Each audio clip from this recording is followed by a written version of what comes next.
The Extinction map is by far the most superior map to farm element on for Ark Survival Ascended. The Extinction map brings to it 3 different kinds of element that are available: element dust, element shards, as well as pure element. Think of them as different states of the same component, and each form of element can be used to either craft another tier or broken down to form another state of the element. Element dust is the least pure form of element, and it is freely available across the Extinction map. You can obtain it many ways. The first way is by killing and harvesting the robotic looking creatures on the map. So those creatures are the rolling defense units, tech creatures including the ones you have tamed and their babies, as well as enforcers. You'll also get some other resources such as oil, electronics, and scrap metal. Now I've done some testing onto which is the most efficient way to harvest them, and the answer is the chainsaw. It will definitely get you the most of each resource. You can also take the time to farm element dust as a resource on the map.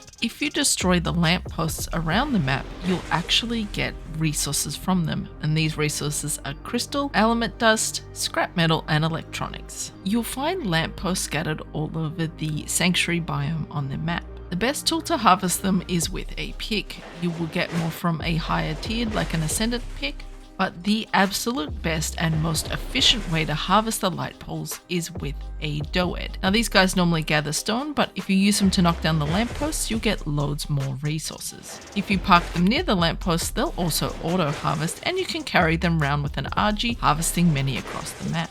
You can also get element dust from an element dust gacha. So gachas are able to provide resources when fed. One of the very rare resources that a gacha can produce is element dust. It is one of the rarest gachas to find, but many large tribes will actually clone their element dust gachas to set up large element dust farms. Once you have element dust, you can use it to make element. If you take a look at the engram menu, you'll find that there are 2 new forms of element that you can unlock in the engram menu, and this is unstable element shards and unstable element. The shards unlock at level 55 and the element unlocks at level 58. Unstable element can be crafted in your very own inventory, and it takes 1000 element dust to craft 1 unstable element. Once you have the unstable element, it needs to spoil in order to turn into a regular element, and this spoil time is 2 minutes. Once the spoil time is complete, you will have a piece of element. Unstable element shards can also be crafted in your inventory, and they only cost 10 element dust to craft. It takes 45 seconds for the unstable element shard to turn into a regular element shard. If you have element shards and you want to convert those into element, you need to do that in a tech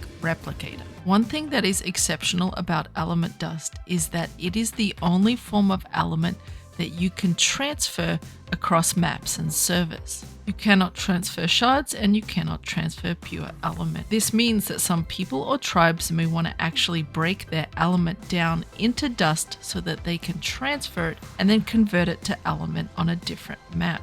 The drawback to this is that if you want to break down your element into dust, you will lose 80% of the product, meaning that 1 piece of element won't break down to 1000 dust, it will only break down into 200 dust. If you want to do this, you'll need to do it in one of the city terminals or in a tech replicator. You can get a lot of straight pure element on the Extinction map. It does help if you are a little bit further advanced in your progress, either medium or late game. When you defeat one of the titans, there is a chance that you will have element in the loot crate at the end of the fight. It's important to know that the amount of element you get is not a set amount as it is with other bosses. If we take a look at the Forest Titan loot crate here, you can see that I only got 9 element. You can also get element as a resource reward for completing the purple or legendary OSD drops. But one of the best ways to get element on the Extinction map and in Ark in general is to complete an element vein defense. Element nodes erupt in the wasteland area of the Extinction map. When one spawns,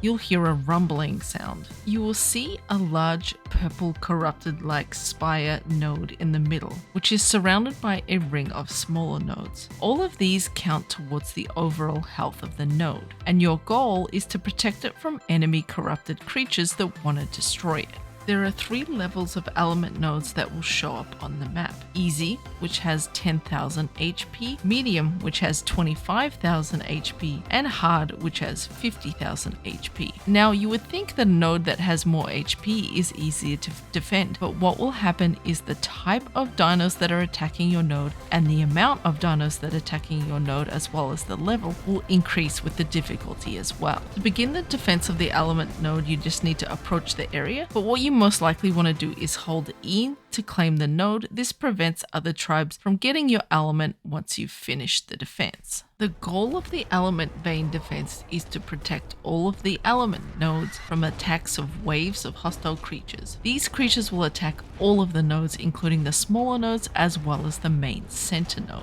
One of the trickiest parts is navigating around the landscape of the nodes to defend against them. If the enemies destroy the main node, that's it, the defense is over. There will be no element for you. For the easy nodes, you'll have lots of little creatures attacking, mainly Dilos, Raptors, loads of PTs, the occasional Kano, and also Stegos. Stegos tend to be the hardest because they take the longest to kill. You also need to watch out for random hostile creatures in the area. I got attacked by a Thyla mid-defense, and that was actually more damaging than most of the creatures that were going for the nodes. The thing about easy nodes is you can do them solo, and you can do them with pretty basic dinos. I was able to do this one solo with a Velonosaur. It wasn't super easy. I had to get a Rex in at the end to help, but a great creature to do this would be maybe a mate boosted pair of Carnos. You could do some Baryonyx, or a Managamma would be an excellent choice because they're fast and the long range Ice Breath works well. For the medium node defense, you'll have the same kinds of creatures, Raptors, PTs, and lots of Dilos, but added on you will also have Trikes, Arthroplura, Paracers, some Callies, the occasional Spino, and very rarely an enraged Trike. Because you have some tankier creatures like the Racers, I would recommend some stronger creatures for this. You could do it with a pair of Rexes really easily. Here we did it with a Yudi and a Rex. The Yudi's fast, but it wasn't able to do as much damage as the Rex. You can do this node solo. You may want to bring a pair of creatures to help you out because of the ring defense. I did it here with my husband, one other person, and we didn't lose any outside nodes. This location was a little bit tricky though, because you could see some of the nodes were further down the cliff, so we kept having to check down there because there was usually a cheeky Dilo that was trying to take out one of those nodes. For the hard nodes, the amount of creatures really steps up quite a lot, as well as loads of Trikes and Spinos and loads of Racers. Now added on is Demorphs, loads and loads of Rexes, and of course Fire Wyverns, so you will take damage when the Wyverns hit you. The Wyverns usually come in first, so look out for those. You will get lots more Spinos and again a small chance of an enraged Trike. Because the sheer number of enemies has increased a lot, it is extra helpful to do this with friends or tribe mates. If you have them, it goes a lot smoother.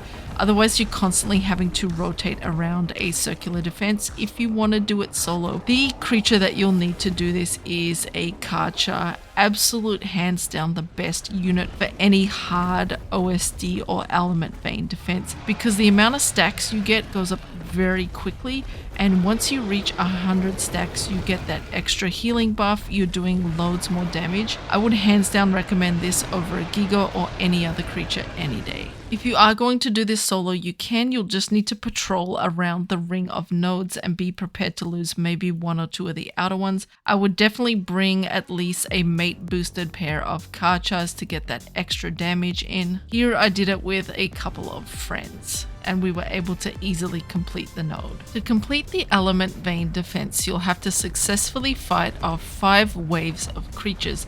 The biggest frustration is always finding the last one or two, but after you complete the defense, you'll get a little song, and if you didn't already go and claim the center node, you can do that after a defense as well. Whoever claims the node is the only person that can harvest it. Now, there is one golden rule when it comes to element vein defense harvesting. If this is the only thing you take away from the video, I've done a good job still in my eyes.